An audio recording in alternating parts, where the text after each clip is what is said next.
Akekho ungaboni ukuthi esikhathini esiphila kusona siphila esikhathini esinzima.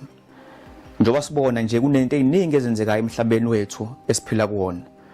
Siyabona isimo sezulu sinokuguquguquka. Siyabona kunezikhukhula, kunayo yonke into eyenzekayo, imililo equbukayo. Siyabona ukuthi imvelo ngazi ukuthi ivukela abantu la emhlabeni. Kanjalo futhi sibona nomnotho nawo untengantenga.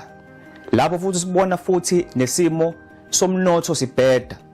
Yonke into esibonayo emhlabeni ikhombisa ukuthi kukhona into enkulu ezayo.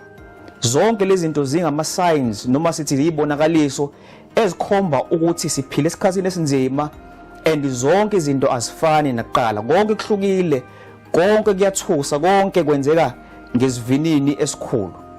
Ngabe zonke lezi zinto lezi zikhombani na? And masifunda iBhayibheli sathola ukuthi iBhayibheli linezimpendulo elinazo mayelana nalokho esikubonayo emhlabeni namhlanje. Ngoba njengoba sibona nje kusukela unyaka ka2020 we have seen ipandemic emangalisayo egubukezele umhlaba wonke. Something that we have never seen in our lifetime.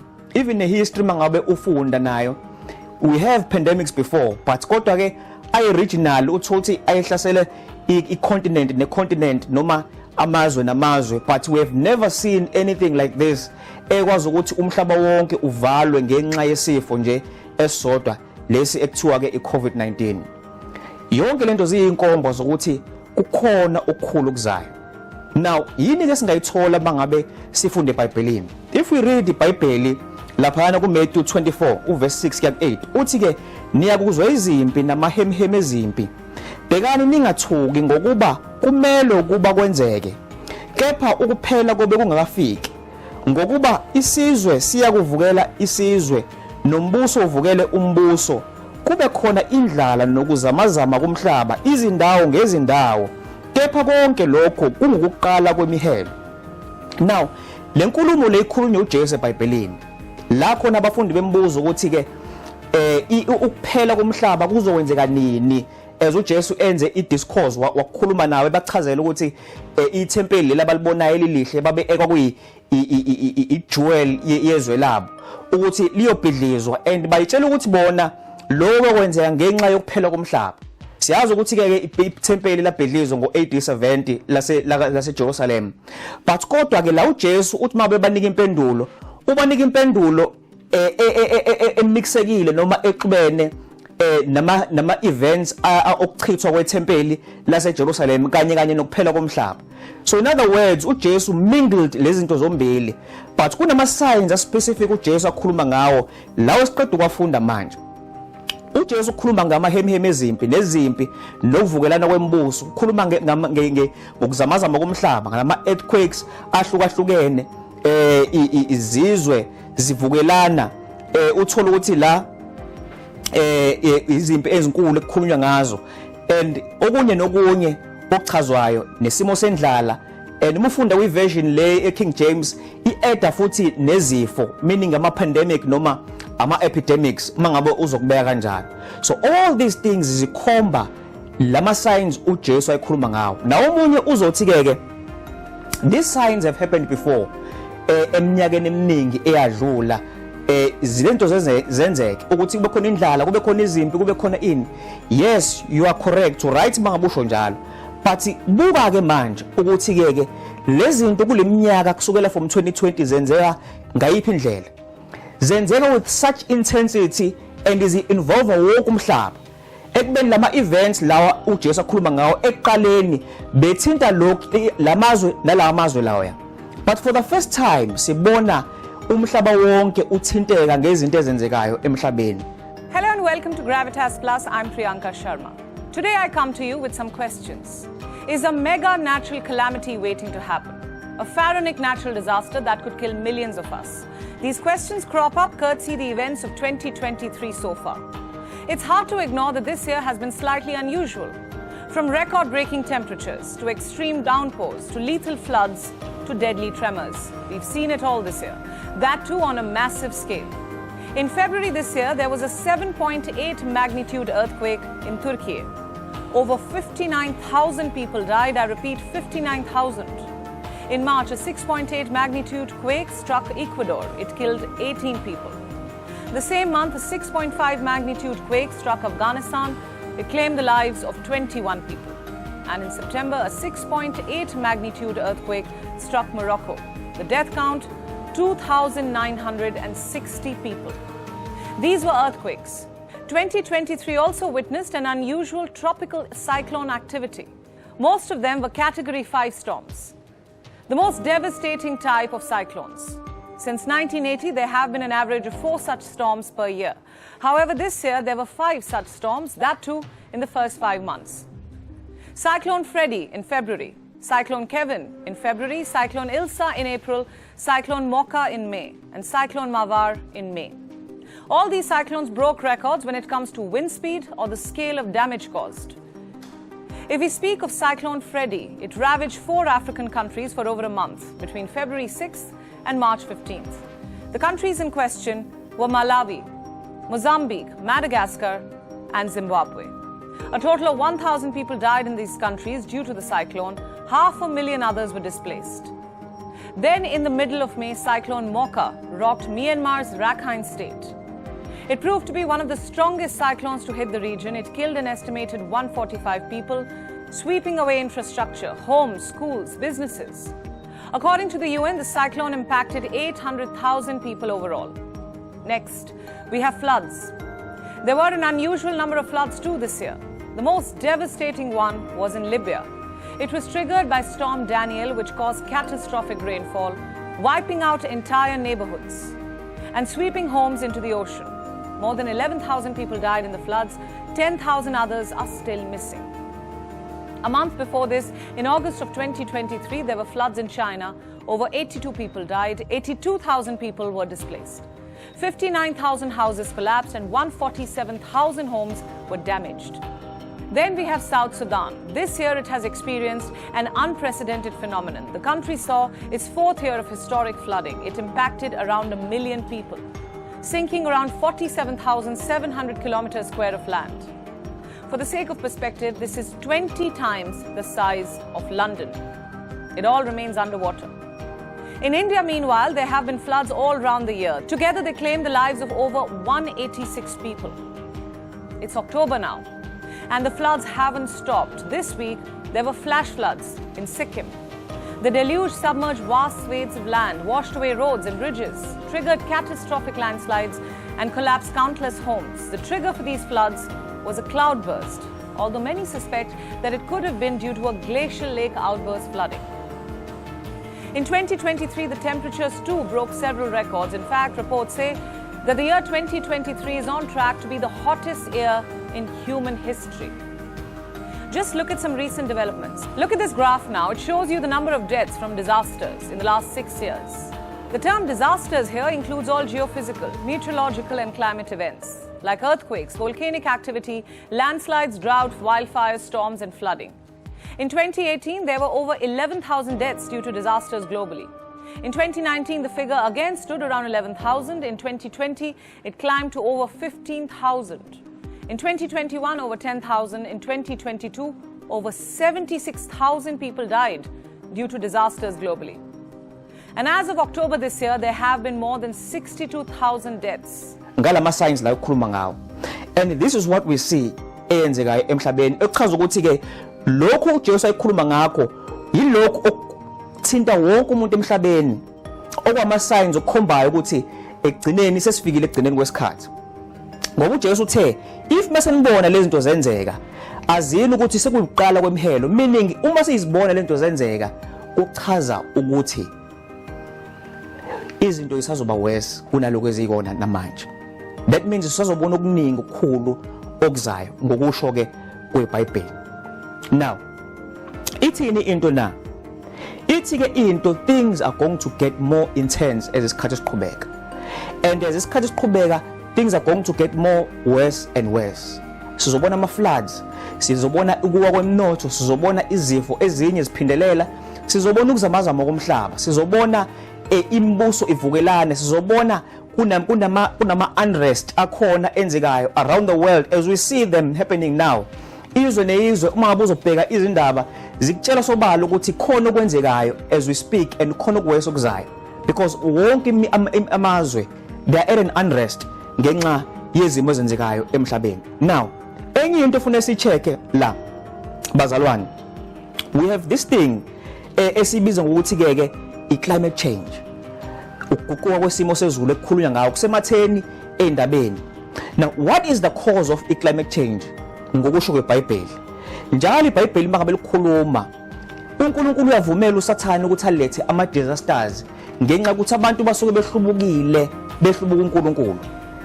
But yet kodwa ama-scientist nabo nohulumeni bazokutshela ukuthi njengoba isimo sezulu siguquguquka nje, it is because of abantu ngenxa ye-pollution na yonke lento le abayibiza ngokuthi ke ama-fossil fuels, ukuthi ukushiswa kwawo nokusebenzisa kwethu yonke into, the industrialization yomhlaba eyenza ukuthi umhlaba ube kanje ngenxa yokunyuka kwe-CO2.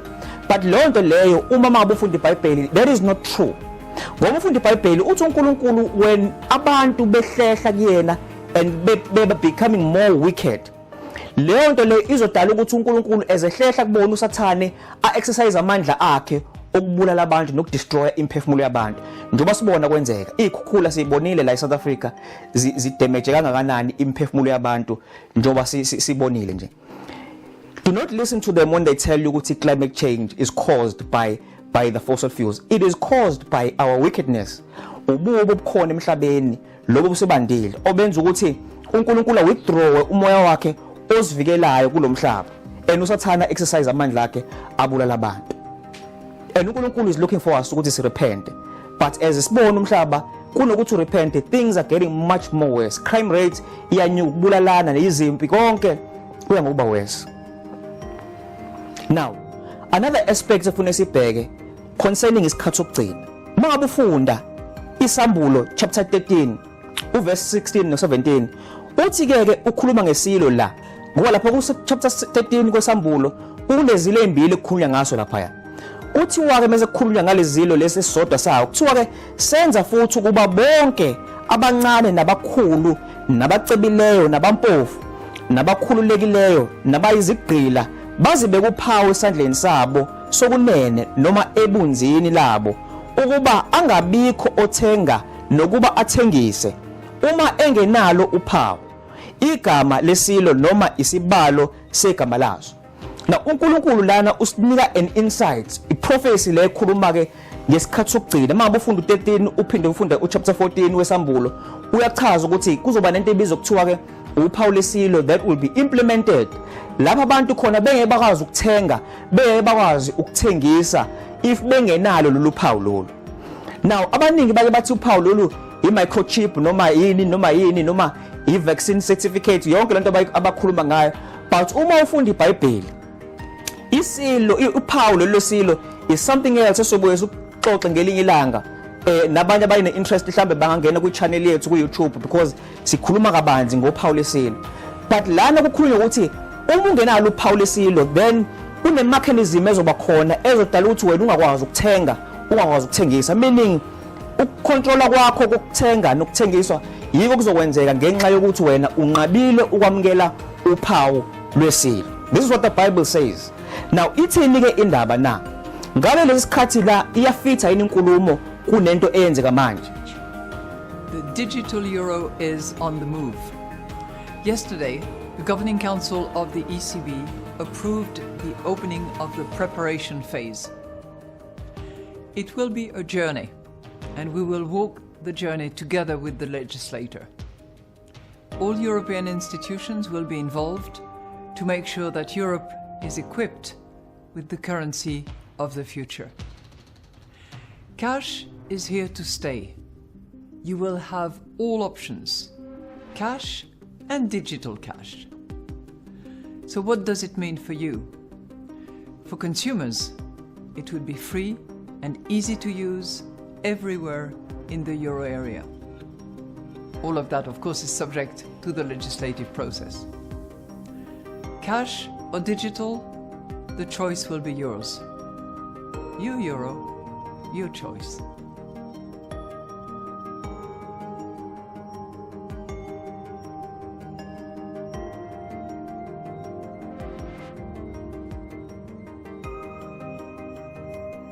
For you this now, cash and transit heists have been in the spotlight for a number of weeks now.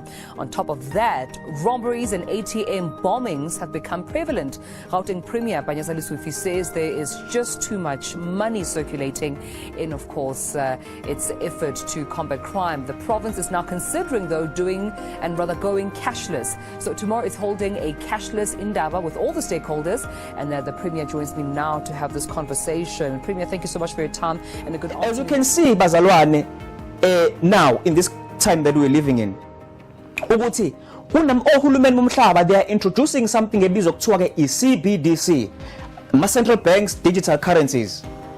Le CBDC ekhulunywa ngayo la, ohulumeni bazama ukuqeda lento ebizwa kuthiwa i-fiat currency, imali ezama ukuqedwa la, so that imali yonke yethu izoba digital. Ubone emabhenki manje, obank teller baya ngokuncipha, abantu sekufuneka bazenzele yonke into kuma ATMs nakephi ngenxa ukuthi yonke le system le kufuneka sijwayele ukuba digital. Now this is what is being designed right now.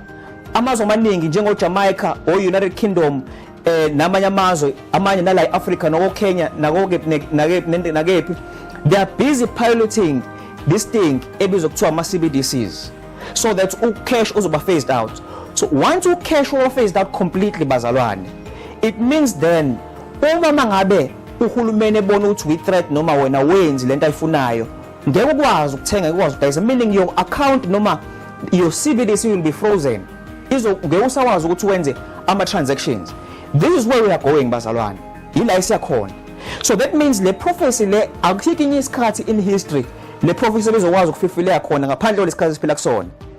Njoba imali iqedwa nje, njoba imali behlongoza ukuqeda, even nelokhuzana ne-Bank of International Settlements kanye ne-World Bank, they are all engaged kule process yokuqeda imali. If you can go on the internet ucheck ubheke, you will see ukuthi yonke into is lining up. Ama events emvelo, isimo somnotho kanye nalekho kokuma CBDC kokuthenga nokuthengisa, konke kukhomba okusobala ukuthi we are living in the last days. Siphile ekhathini zokugcina bazalwane.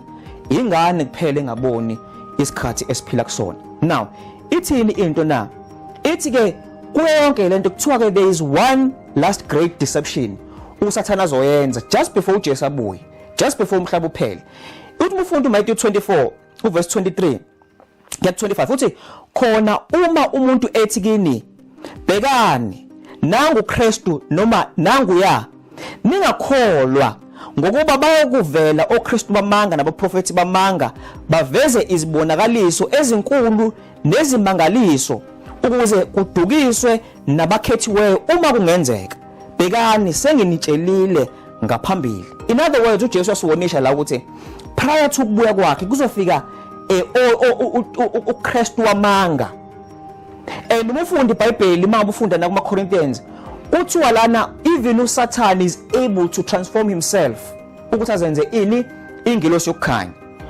In other words, uSathane uzokwenza into emangalisayo bazalwane, uzofika ezenza uJesu kubantu and abantu bazokholwa because bazobe bembona kumabona kude, bembona ke bendawo, and uJesu uxwayisile la uthi uma ngabe sike sabona kuthiwa nangu ya singayi.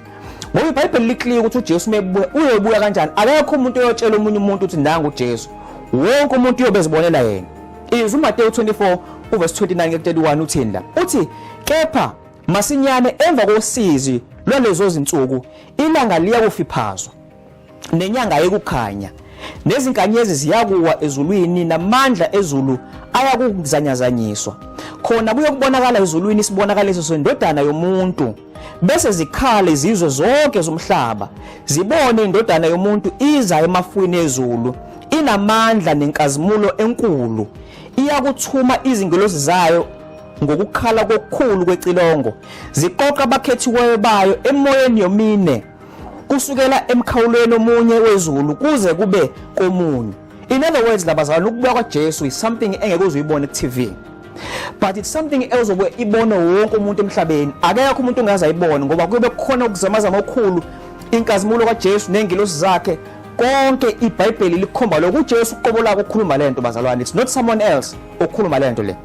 But muqhubeka futhi ufunda isambulo chapter 6 verse 14 kuya 17 uri-emphasize le part le ukuthi wonke umuntu uyobezibonela uJesu and uyobefika inkazimulo enkulu nolaka olukhulu kulabo akade benza ububi but kulabo benza okuhle kuJesu uyobethumela ingelosi zakhe ukuthi zibathathe bahambe baye naye ekhaya ezulwini. Uthi uma ngabe chaza isambulo sithi nezulu lagoqwa njengomqulu wencwadi usongwa nezintaba zonke neziqhingi zasuswa endaweni zazo namakhosi omhlaba nezikhulu nezinduna nabacebileyo nabanamandla nezigqila zonke nabakhululekileyo bacashe emumeni nasemaweni ezintaba base bethe ezintabeni nasemaweni welani phezukwethu nisisithe ebusweni balohle ezesihlalweni sobukhosi nasolakeni lwewundlu ngokuba usuku olukhulu lolaka labo selufikile ngubani ke onamandla okuma na.